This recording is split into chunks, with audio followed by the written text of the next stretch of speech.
বস্তার মধ্যে কি এসব? তো বন্ধুরা কেমন আছো সবাই? চলে এসছি আবার গতকাল ভিডিও নিয়ে। ভাইকে ডেকেছিলাম বাড়িতে, তো ও এসেছিল আর সকালবেলায় এই হরলিক্স লাড্ডু ওকে একটু খেতে দিলাম। তারপর আনিকার পাপা আর ও দুজন মিলে চলে গেল বাগানে। ফার্মের বাগানে অনেকগুলো কলা হয়েছে, সেগুলোই পাড়া হচ্ছিল বাড়িতে পাঠানোর জন্য। এই যে দেখো কত কলা হয়েছে।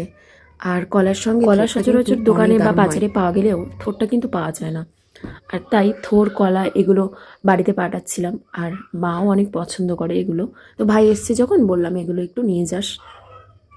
আর আমার মেয়ে এখানে অনেক খেলায় ব্যস্ত। ও যখন ফার্মে এখানে যায় মামা থাকলে অনেক হ্যাপি থাকে এখানে খেলতে। মামার অনেক ভালোবাসে। মামা যখন ফোন করে, ফোনে কথা বলে, মামার ভয়েস শুনলে ও পাগলের মতো ছুটে যায় মামার সঙ্গে কথা বলার জন্য।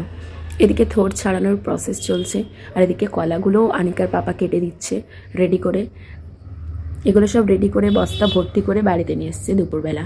আর আমি এখানে বিরিয়ানি রান্নার তোড়জোড় করছি। ভাই এসছে যখন ভাবলাম একটু বিরিয়ানি করি। আর দেখো এই চুলোটা অনেক দিন যাবৎ রাখা ছিল, ব্যবহার না করায় কত পিঁপড়ের বাসা ছিল। এই যে আমি মাংসটা রেডি করছি বিরিয়ানির জন্য, মশলা দিয়ে কষাচ্ছি। প্রথমে টক দই দিলাম, তারপরে এই যে আদা রসুন মশলা জিরা মরিচ সবই দিয়ে নানান যা যা লাগে সব মশলা দিয়ে কষাচ্ছি। তারপর আলুটা আগে থেকেই ভেজে লাল করা ছিল।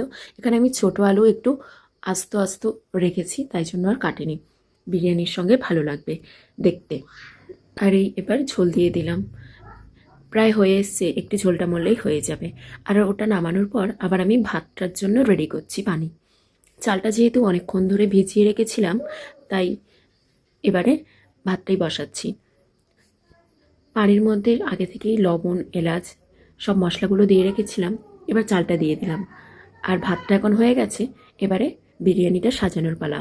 এই যে প্রথমে তলায় আমি আলু দিয়ে দিলাম, তারপর একটু ভাতগুলো দিয়ে দিলাম, তারপর শুধু মাংসগুলো উপর দিয়ে দিয়ে দিলাম। আচ্ছা, কার কার লেগ পিস পছন্দ? আমার কিন্তু পছন্দ, আমার মেয়েরও পছন্দ, কিন্তু খেতে পারে না।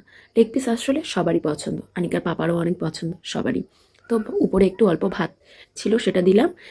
এখানে ফুড কালার, দুধ যা যা ছিল সব মশলা এখানে দিয়ে দিলাম। তারপর উপর দিয়ে একটু বেরেস্তা দিয়ে দিলাম। বেরেস্তাতে আমি একটু হালকা ফুড কালার অ্যাড করেছিলাম যাতে দেখতে ভালো লাগে। আর এবার দমে দিয়ে দিলাম।